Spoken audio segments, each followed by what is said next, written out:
Karambola sa DWIZ. Programang sasaguhin ang iba't ibang isyu at mga balita. Karambola sa DWIZ.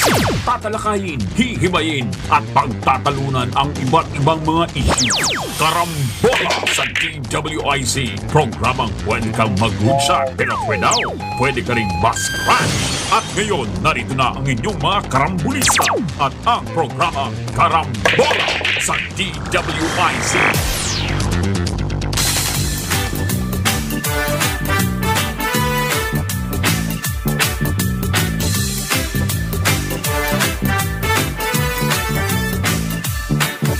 Pagising sa umaga kasabay ng almusal, nakatutok sa programang may kabuluhan. Walang paligoy-ligoy, diretso na sa punto. Walang peke dito, totoong balita lamang. Astig na pananaw at malayang pamamahayag. Naguulat, hinihimay ang mga issue. Mga kababayan, ang inyong karambulista, Jonathan De La Cruz at si Conrad Banal. Oh, oh, karambola, karambola sa DWIZ 882.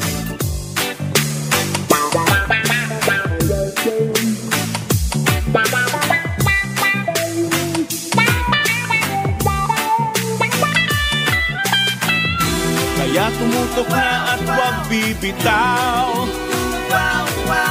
Alamin ang nangyayari sa bayan nating mahal. Oh, karambola, karambola, tuwing umaga. Oh, oh, karambola, karambola sa DWIZ 882. Karambola. Magandang umaga po sa inyong lahat. Welcome po sa Karambola. Ngayon po, Mayo 23, May 23, 2024. Magandang umaga po sa Luzon, Visayas at Mindanao.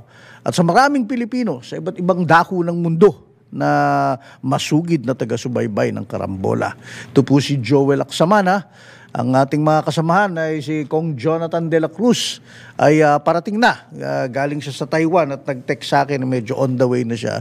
Well, hindi mula Taiwan. Malamang nakarating na siya kahapon siguro. And he's on his way dito sa studio. Ang ating kaibigan naman na si paring Conrad Banal ay medyo may mahalagang lakad ngayong araw na to. Pero bukas, nandito rin siya. Kamusta po kayo dyan? Ang Karambola ay mapapanood at mapapakinggan natin via website www.dwiz882am.com. Maaari nyo rin kaming i-download ang DWIZ app, DWIZ 882 sa iOS at Android phone. Live rin kaming mapapanood via DWIZ 882 Facebook page, hotline. Hotline nga pala namin ay 8470-1750-54. At text line ay 0999-376-6768. Ulitin po natin, hotline, kung meron kayong mga gustong itawag, issue na lumalagablab na gusto nyang talakayin o talakayin namin, 8470-1750-54. Text line din naman, kung anong kuro-kuro, haka-haka, whatever ang inyong nasa isip, sa 0999-376-6768. Tayo po ay napapanood sa Digital Free TV Aliw 23, Signal, Channel 24, TV Plus Channel 27, at GMA For the Box, Channel 25. Available din po kami sa digital TV devices, TV receivers. Mangyari lang po tapat nyo lang inyong telepono o anong device sa inyong digital TV receivers at digital boxes at upang mapanood ang Aliw 23. Good morning, good morning. Maganda itong mga retrato ngayon sa pahayagan. Karang class picture. Medyo nag-host si President BBM at si First Lady ng dinner para dun sa makulay nating mga senador, di ba? Bagong newly elected Senate President Francis Escudero, elected senator siya, pero as a Senate President, medyo talagang maganda yung proseso nila kung paano nagpapalit. So, they had a dinner kasama ni Senator Escudero, yung kanyang mga ibang senador na masasabi natin, at kanilang mga may bahay, kanilang mga better halves, na masasabing ito yung mga tumulong sa kanya para mapalitan si dating Senate President Migs Zubiri. At ito napakaganda ng kanilang retrato. Meron pang may nakita ko kasi may column si First Lady sa isang pahayagan at kanyang kinaption niya talagang a hearty dinner with Senator Cheese and other senators. It's great breaking bread with the senators and their spouses. And conspicuously absent syempre yung mga ang tawag na ngayon, the solid seven ang tawag nila. Ito yung mga senador na kasama ni Senator Migs. Pero sino ba yung nandun sa, ayan, ito pala sinabi niya, had a nice time breaking bread with the senators and their spouses. Ba yun, memoryado ko pala. Kasi may Instagram account si First Lady Liza Marcos. And ayun, nandun sila inimbita sa Malacanang. And sinabi ni Senator Escudero itong dinner na to had nothing to do, walang kinalaman dun sa pagpapatalsik o ouster ni dating Senate President Zubiri. In fact, sabi niya, ikatlong beses ng palasyo mag-host ng ganitong gathering. At sabi nga niya, itong invitasyon na to was ginawa mga 3 beses na daw in the past, 3 weeks ago. And nothing to do with the Senate change of leadership. In fact, sabi niya, hindi ako nakasali nung unang 2 dinner. But since yung invitasyon ay para sa mga senador, I have to attend. Ayan. So, ganda naman. Makikita mo nandun sa retrato si ang bagong Senate President pro tempore Jinggoy Estrada, Majority Leader Francis Tolentino, Senators Robin Padilla, Allen Cayetano, Raffy Tulfo, Sherwin Gatchalian, Mark Villar, Cynthia Villar, Loren Legarda, Pia Cayetano, and Grace Poe. Kasama rin ng mga sa get-together yung mga spouses ng mga senador. In this case, kay Senate President Escudero, kasama ang actress, vlogger, wife niya na si Heart Evangelista. Si Senator Aquilino Pimentel Bong Revilla hindi kasama sa mga nakunan, but sila'y representado ng kanilang mga asawa na si Catherina U. Pimentel at Cavite Rep. Lani Mercado Revilla respectively. Yan po yung nasa post sa Instagram ni First Lady. Nung una, pinost yan earlier kahapon pero dinilit din pinost uli nung noon. Sir, kamusta? Good morning. Morning. Andito si Morning. Kong Jonathan de la Cruz. Mukhang maganda ang iyong trip. Pinag-uusapan namin habang wala ka. Kada araw, ayan, nag-Chinese beef noodles na yan sa Taiwan. Pangalawa, ayan, dim sum naman yan. Pangatlo, sabi ni Paring Conrad, nag-cha-cha-cha ka na daw. Kamusta? How was your trip, Kong? Okay naman, but it was a very hectic Hectic? trip. maraming pinuntahan at maraming kinausap sapagkat Investors are on their way. Hindi naman. inaayos natin ang ating relasyon din Okay. sa Taiwan. It's a new New president. It's a new kind of relationship. Bakit? We are renewing our friendship with the Republic of China, Taiwan. As you know, for a long time, medyo nasa back burner ang ating mga relations dyan because of our One China policy. Dahil sa One China policy, di ba? Which remains our national policy. But aram mo, paring Joel, maraming nangyayari sa Taiwan na kailangan natin mapag-aralan na mabuti sapagkat nakita naman natin ang kanilang progress, prosperity and the like, no? In the face of a lot of challenges. Kasi siyempre nawalan sila ng mga masasabi natin na mga officially na mga kaibigan. But marami pa rin. At, Pero officially yun. marami. In terms of unofficial business, everything. Continuing sila. Natin. Saka ang kanilang mga programang nakakabuti sa kanilang mamamayan at siyempre nakakabuti sa kanilang mga kaibigan din. At lalong-lalo na sa atin dahil napakalapit ang Taiwan sa atin. Lapit As a lang. matter of fact, mas malapit yan yung tip ng Taiwan which is Kaohsiung, which one of their the Kaohsiung, main industrial area is just a few nautical miles away from Batanes. Naku, lapit na.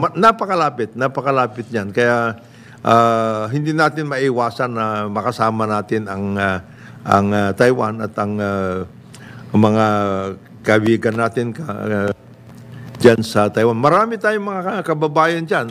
There are about 200,000 na magaganda. Usually mga magaganda ang kanilang mga sitwasyon kasi ang ano dyan, karamihan sa kanila ay nasa factories at saka sa service industries.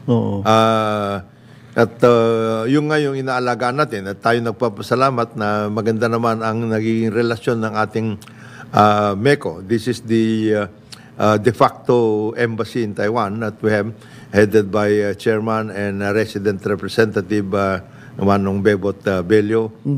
Kinukumusta natin sila. Kasama na siyempre yung Deputy Chairman, si Manboy Ebarle, yung kanilang mga members of the board. Kasama dyan si Congresswoman, matagal na nakasama rin sa MECO si Tita Baby Arenas. Okay. Attorney Ray Simpao. In a nutshell ba anong ginagawa ng MECO? Ang MECO is basically our embassy. Embassy natin doon.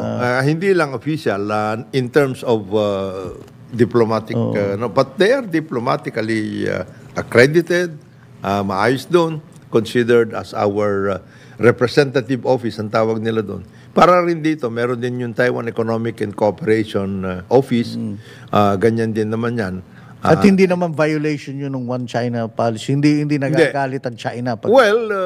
Siyempre ang gusto ng China, sila lang. Yung People's Republic. But hindi mo pwedeng iwasan yan. Siyempre, this is pragmatic hindi lang yan. Mas nauna natin kasama sila. Kaysa sa People's Republic. No?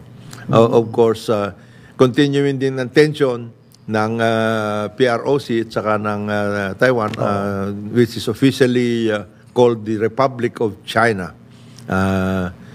Pero yung tension na yan I think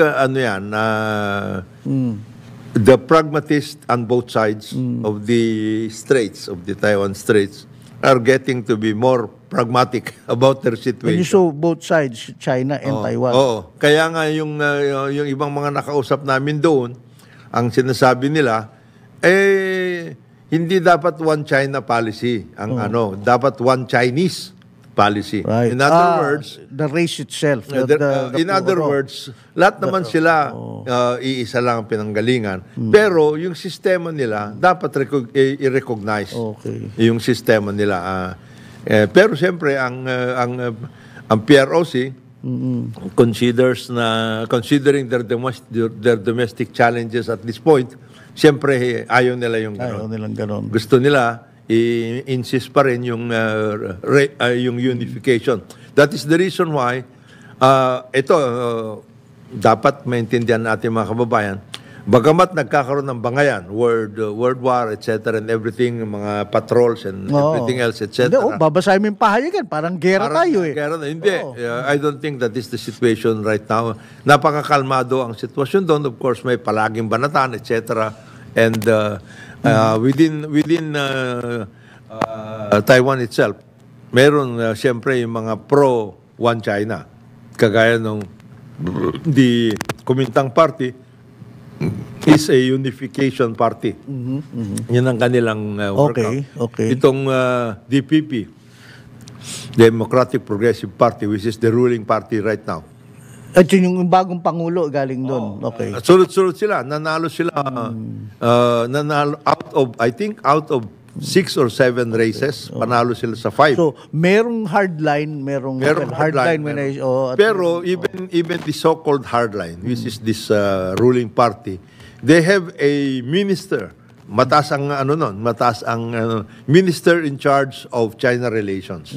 So, sila? They're more pragmatic than most of us appreciate, no? Kaya huwag natin kakalimutan yung mga ganon. Although officially, of course, hindi natin sila recognize at that level. Pero in terms of people-to-people exchanges, which is what we should be promoting, napaka-robust ang relations na yan. In terms of a lot of other things, kagaya ng commerce, meaning business and investment, kagaya ng culture, kagaya ng workers, employers, mga ganung klase, investments, marami. In fact, yung pinuntahan namin, mga agricultural, there were 3 or 4 items that we were very particular in looking at, no, yung kanilang agri-forestry, fisheries and forestry, of course, na activities. Kasi napakaano na nila, advance sila pagdating dyan. And you must understand na nagkaroon Taiwan ang nag-umpisa ng napakagandang land reform. In fact, nagkaroon sila ng what you call International Rural Reconstruction Movement. Doon nag-umpisa yan dyan sa Taiwan. And we have here a counterpart, yung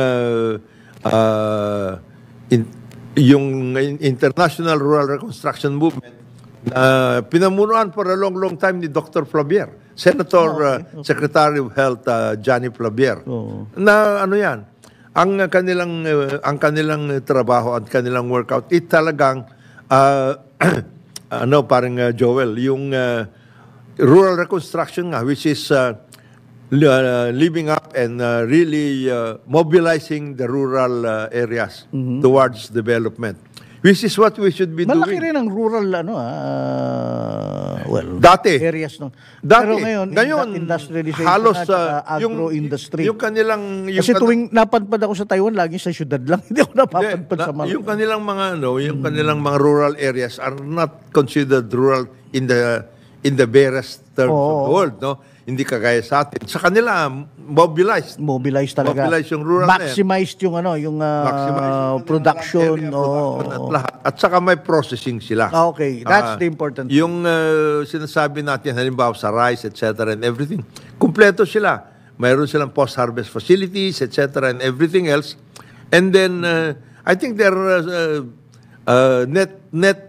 net exporters, if we may call it that, no, of rice. Yung kanilang sufficiency, food security and sufficiency, medyo mataas. So, yun ang isang pinag-uusapan natin kasi malakas din ang kanilang mobilization at saka research and development. Anong pinaka-synergy na nakita nyo ron na Yun. for our economy? At For our economy, there are 4 or 5 na yung nga, aquatic resources, forest management, yung ganong klase. Pati kasama na dyan siyempre water management, no? Which includes also the development of rural townships, townships. Hindi yung mga... Hindi real estate township na... Hindi real estate. Ito talagang totoong townships. Nandoon na, nagtatrabaho na sila doon. Ang mga ano... At they live as a community. Hindi yung mga salasalabat lamang na punta dito, punta doon, etc. Ang kanilang... Tapos disperse ang kanilang production area. Hindi naka-focus lang sa urban area o ganyan, kinalat na. And then of course yung kanilang IT at saka you must understand sila ang major supplier ng the chips that run the world right now. Nandoon, in fact, pinag-aagawan yan. Yung TSMC, yung kanilang pinakamalaking chip manufacturing company. And of course, they have all kinds of research and development as far as AI, IT is concerned. And then, sila rin yung, what we might call this, parang rin China. They are the main producers, suppliers of a lot of the electronic devices. No? Yung Foxconn, this is a Taiwan company. They have also factories all over the world, including sa mainland. Ay, diyan nga, yan ang kanilang pinag-uusapan. No? Pati yung mga Acer, lahat. They have a lot of those things. So yan, electronics, IT, etc., agri-forestry, and fisheries. And then, of course, healthcare and development. Maritime education and training, kasama na yan dyan sa programa na yan. And then, of course... Magaling ang economic team nila. Magaling ang kanilang... Hindi ito nagpupunta sa mga palengke. They don't need to do that. They don't need to do that. Monitor ang mga prices. Wala. They have a database. May database. Tunay na database. At any given time, they know what's happening in any part of Taiwan. And they know what needs to be done, etc. And then yung kanilang disaster response program. Nag-earthquake doon. Madalas din tamaan ng lindol yan. Bagyo, lahat. Pero naayos nila yung kanilang sitwasyon. So, marami tayong matututunan doon. Marami rin silang gusto matutunan sa atin. Sayang lang kung i-close down natin yung ating o kaya nililimit natin yung ating exchanges sa kanila. Are we doing that? Is our government doing that? Because of this current because of the one China policy, there are lots of things na our bureaucracy is not used to having this kind of pragmatic approaches. Sila, masyadong makitid ang pag-iisip at lahat. We have to expand our horizons in a sense, no? Kasi marami tayong pwede matutunan doon. At saka, parang Joel, they are big investors. Yun ang gusto kong malaman Talaga, interesado sila dito sa certain sectors natin. Sa food, lalo na. Food security, lahat. Food security, IT. Of course, defense and maritime, at lahat. And then, yung manufacturing nila they are heavy manufacturers of a lot of goods and items na pwede natin matutunan. They are, of course, they are also malalakas din sila sa real estate development. As you know, doon nag-umpisa yung mga tower, yung 101, di ba? Yun yung one of the first na tallest buildings in the world, no? Yung 101, 101. After that, yung mayroon na sa Shanghai, mayroon na sa Dubai, etc. Yung mga ganun na. They were trying to exceed yung mga original na towers sa US, Chicago, at saka sa Empire State, yung mga ganun. Na-exceed na nila yung mga ganun klase. And then transport system nila is really Really? working. Ko yun. It's working. Extremely. Magaling yung kanilang transport system. At saka, Education din, ang tindi Oo, dyan. research and That's development. why when I was Education. there, grabe ang matindi ang educational system nila. Health and education. They know kung anong dapat nila i-produce Yes. na mga Yes. na workforce Yes. at They know. Very yan. Focus sila dyan. Kaya nga yung ating mga factory workers, lalo na sa sciences at malakas ang kanilang development that is something pagdating. na sana Kaya we encourage, of course, yung exchanges na yan. Wag dapat natin ilimita, tuloy pa rin namin wala namang political dito Wala. These are what we cultural, call education, people-to-people exchanges should always be, And then, of course, yung sa mga universities, patapos learning from each other, marami tayong ganyan. Kasi nga, alam mo, malaking bagay yung yung rural mobilization. Kasi yun ang ating although we are saying that agriculture, sinasabi natin na 10% na lang ang niyan, ang contribution niyan sa economy. Pero 40% of our labor force and definitely our population are in the rural areas. So interesting I mean if you look at the history talaga, di ba? Formosa. And Chiang Kai-shek. Doon natalo sila sa Civil War. Nag-escape sila diyan. Pumunta sila sa Formosa and then pero planado na yung escape route na yan kasi that was just a rocky outcrop, wild nagubat at island group of islands. Piniperahan din nila.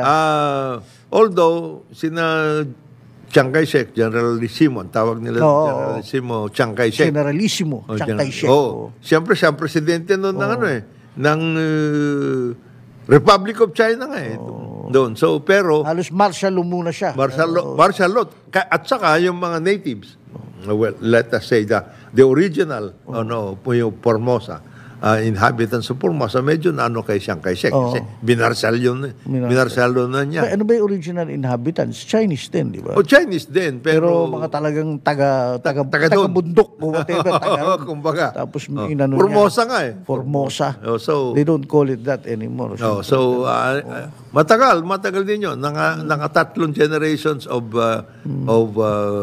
Chiang Kai-shek group. Bago sila ang original na nanalo in their first democratically elected president, si Lee Teng-hui. Harvard educated yata to, US educated siya, na very prominent na statesman at lahat. He was able to bring these things together, and sila yung sponsor ng sila nag-sponsor ng delegation na sinamahan natin. Yung the Taipei Friends of Lee Teng-hui Foundation. So, continuing yan. Kaya parang Joel, one of these days, sabi nga nila sa akin, let us invite as many of our friends in various sectors to visit Taiwan, and we will have also exchanges coming to the Philippines. But we have to be prepared. I accept your invitation, sir. Anyway, 8:35 ng umaga. Magbabalik ang Karambola. Karambola sa DWIZ.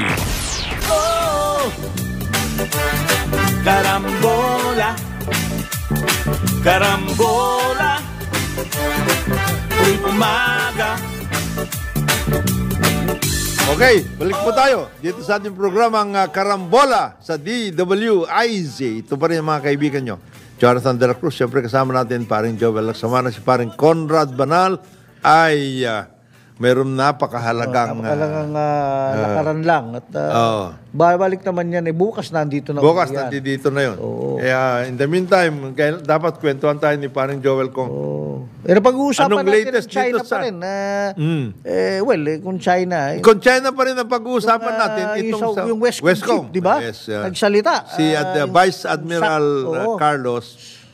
Sabi niya, totoo, nagkaroon ako ng telephone conversation with the military attaché in China. Pero, ang conversation, parang kumbaga lang.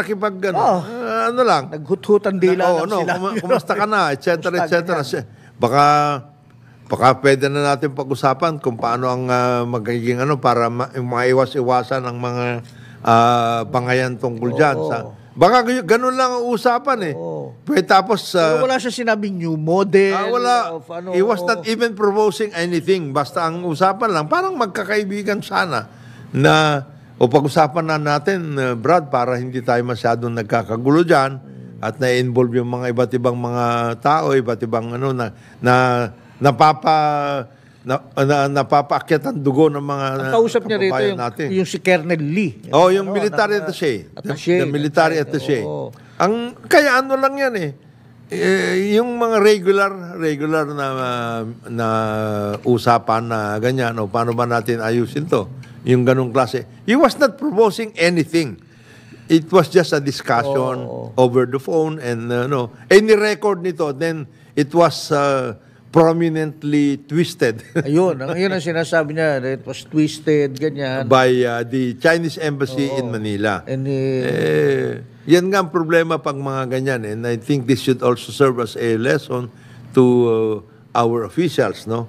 In conversations, medyo please always be cautious about siguro it. Siguro naman alam na dapat nila yun, both ng military natin. Hindi, pero kung naging meron silang relationship ang problema sa atin, kung naging kaibigan mo na, parang lang, di ba? Hindi mo naman nire-record dapat yun kung talaga. Please understand na itong mga ito, ang tingin nila sa mga ganyan, may pagka, na yun, ire-record nila yun at nagsasabi, mayroon kami pinag-usapan ganito. Careful na kayo. Very careful dapat. Huwag nang masyadong madulas ang mga... At huwag masyadong mamarites. Alam mo ba? Mga hindi. Lalo na yung mga ganon. Kasi sigurado yun. And that goes to all of our members of the... Ika nga nila, loose ships, loose lips, sink ships, parang gano'n. Diba? Pero alam mo, gusto ko rin pag-usapan yung kung Jonathan. Yung, tama-tama, galing ka sa trip sa Taiwan, ang ganda ng mga kinekwento mo. But itong growing scourge o problema ng xenophobia, ang tawag natin dito sa Pilipinas. Parang nagkakapatong-patong. Ayan, mula doon sa mga estudyante na nandun sa Cagayan dahil malapit sila sa EDCA sites. Na ngayon lahat ng Chinese ngayon iniisip mga espiya to para doon sa Bamban. Mayor ng Bamban. Tapos yung sa mayor ng Bamban, si Alice Go, na sa totoo lang naman kasi mga pagsagot-sagot kasi niya medyo suspecha. Kaya lang ang dapat natin iwasan natin. Ito naman iwasan dapat sana sa ating mga kababayan. Medyo tayo, mapagmasid at medyo mapagtimpi. Kasi nagiging nagiging parang mga kamamaya magkaroon ng talaga yung sinasabi mo parang Joel na tuloy-tuloy na parang ang tingin natin sa mga Chinese ay masasama. Hindi naman Hindi. Karamihan sa kanila mabubuti. May mga ilan dyan ng loko, pero hindi naman ganon. And don't get us wrong. I mean, for example, sa labanan sa West Philippine Sea, hindi kami pro-China. Philippine interest ang pinag-usap. Anong maganda para sa Pilipinas? Having said that, di ba, yung talagang ginagawa ng Chinese government, yung bang wino-water cannon ng mga barko natin, talaga nakakagalit talaga. Makikita mo yung bandera mo basang-basa at para tayong basang sisiw. Saka dapat yun talagang pinoprotestahan yun. Protesta talaga yan.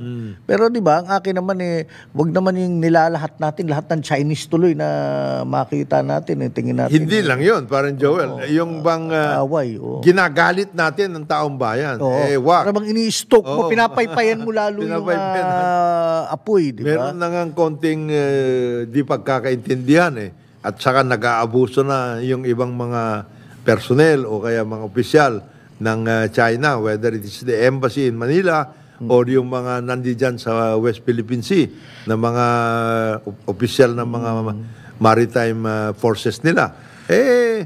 Hindi naman yon ang kasi very, very active din we have about 250,000, 200,000 also of our kababayan nandyan sa Hong Kong.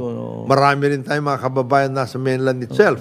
So, tuloy-tuloy din naman ang ating exchanges. Although, of course, ngayon, nagkakaroon ng medyo pagbagal sapagkat yung problema ng China.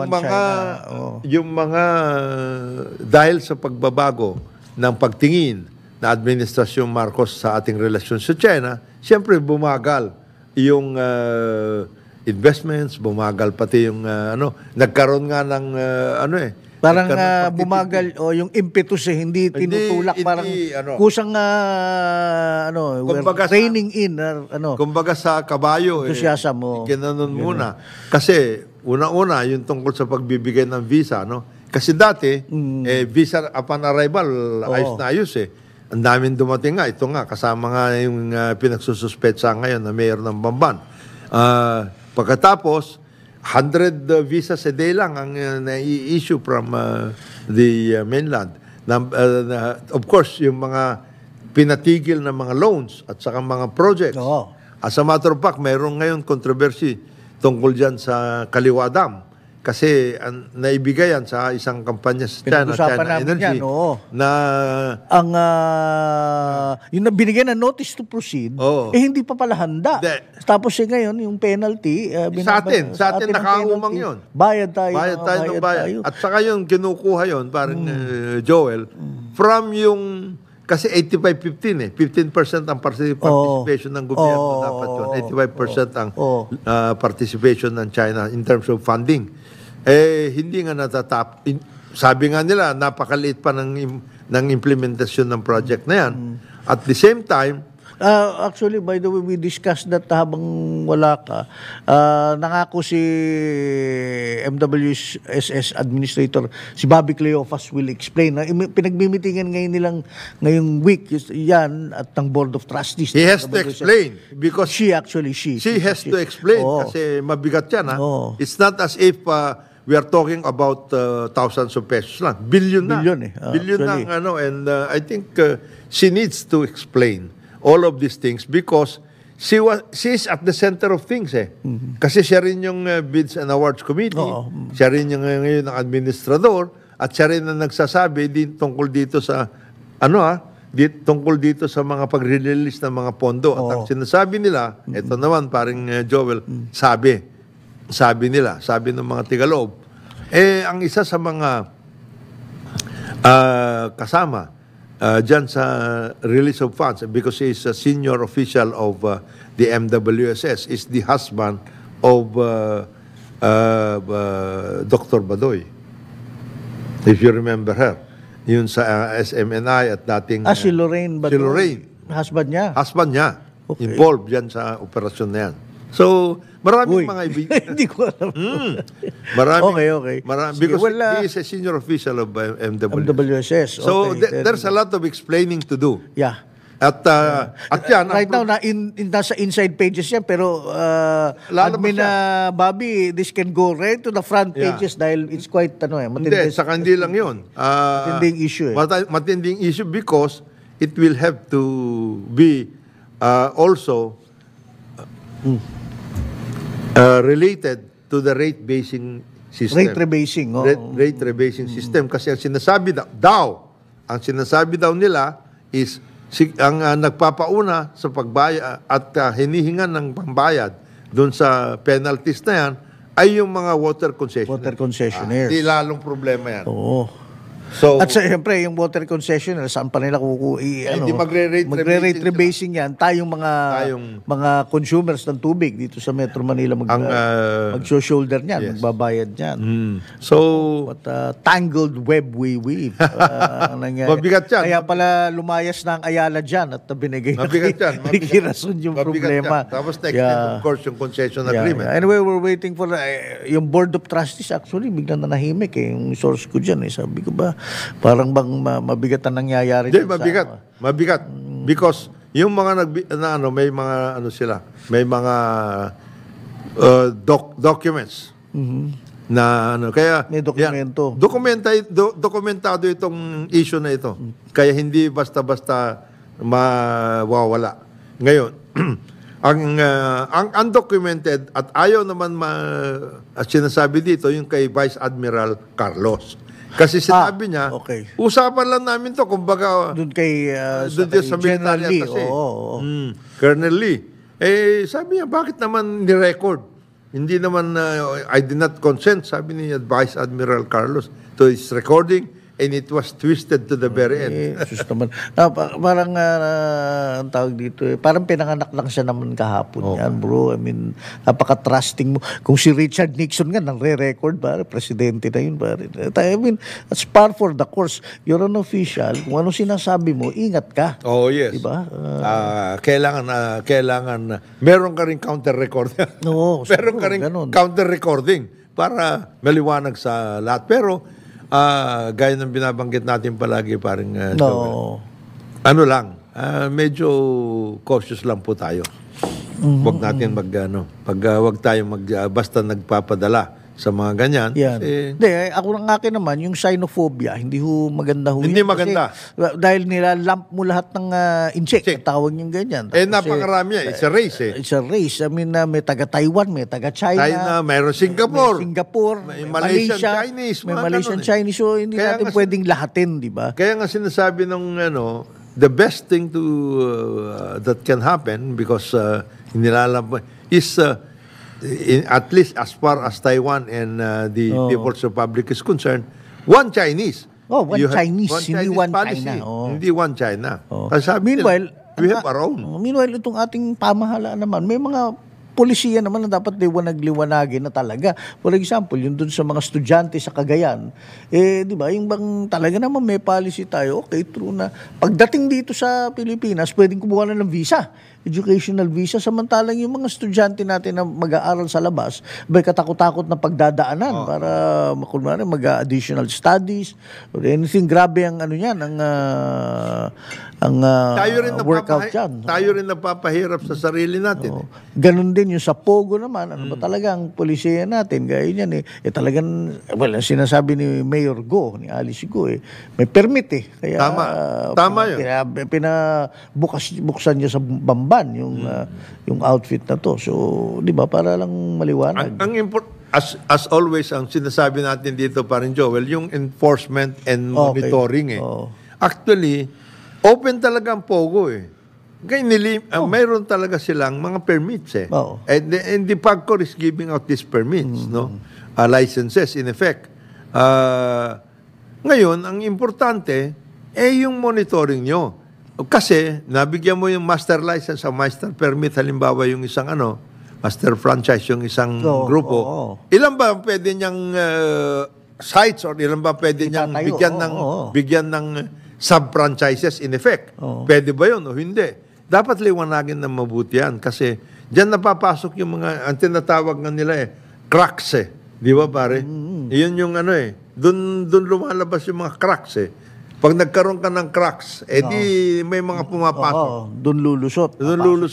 Papasok. Gaya nang nangyari dito kay Mayor Go. Of course, medyo misteryoso talaga itong si Mayor Go. Kasi sapagkat, her background talagang invites a lot of suspicions. Di ba? Yun ang nangyari dyan. At hanggang ngayon, tinutuon pa kung saan siya talaga nanggaling. Yan lang ang problema dyan. At tuloy-tuloy. At least yan, mas magandang tignan ito at mas detalyado ang focus natin dito kaysa yung ginawa ni Morales. Nawala man lang ka. Ito, may mga nakukuha tayong dokumento na yan, gaya nung kay Senator Sherwin Gatchalian, sinasabi niya, yung tatay mo, so many times na travel, China, tsaka dito, etc. Ganun. Kay Morales, wala man lang dokumento. Wala. Yung sinasabi nila na dokumento, hindi nga na ipapakita. Tapos yung conversation na, ganyan din. Telephone recording din. Ganyan din nangyari dito. Yung nangyari kay Vice Admiral Carlos. Pero, mapunta naman tayo parang Joel sa isang magandang nangyari.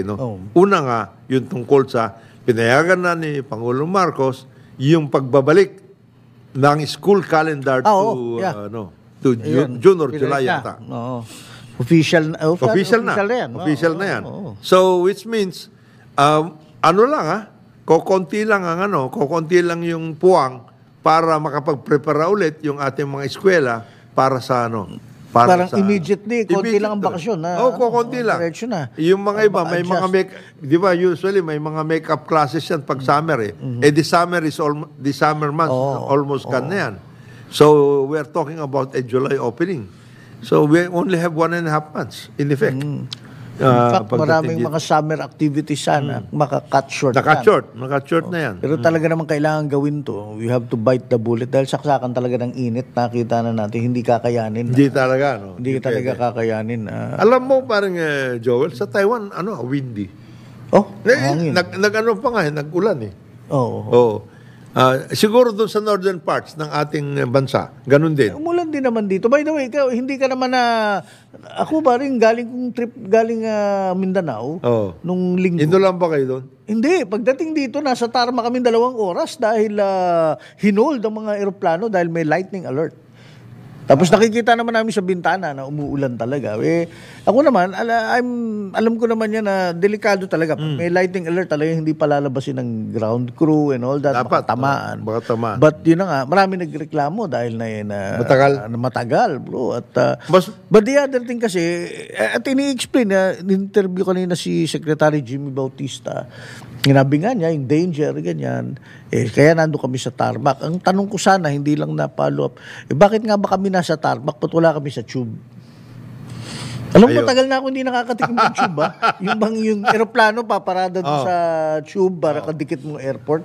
Kailangan mag-bus pa kami. Talagang tatamaan kami ng kidlat doon. Kaya hindi talaga pwedeng lumabas. Hindi ka pwedeng lumabas na hindi aeroplano. Hindi pwede. Pero kung nasa tube ka, diretso kang lalabas. Pwede ka na. Pwede kang pumunta doon sa terminal mismo at maayos. Pero we have to be very, very careful. Air travel ngayon, medyo maraming mga kagaya nangyari sa Singapore Airlines. That is scary. Mabigat, mabigat yun. Kasi di ba, there are times pag, lalo na yung bang nakasakay ka sa aeroplano, naka-seatbelt kayo. Pagdating niya certain level, biglang iilaw na yan.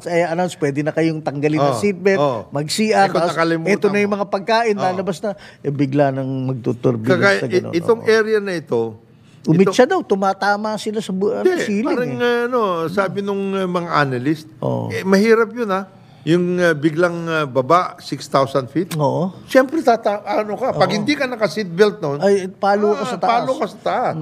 Ganun ang mangyayari sa'yo. Pati yung mga talagang yung mga trays. Kalat daw lahat. Kalat lahat. Yung cart lang na yun, ang bigat nun kung tamaan ka nun. At lahat.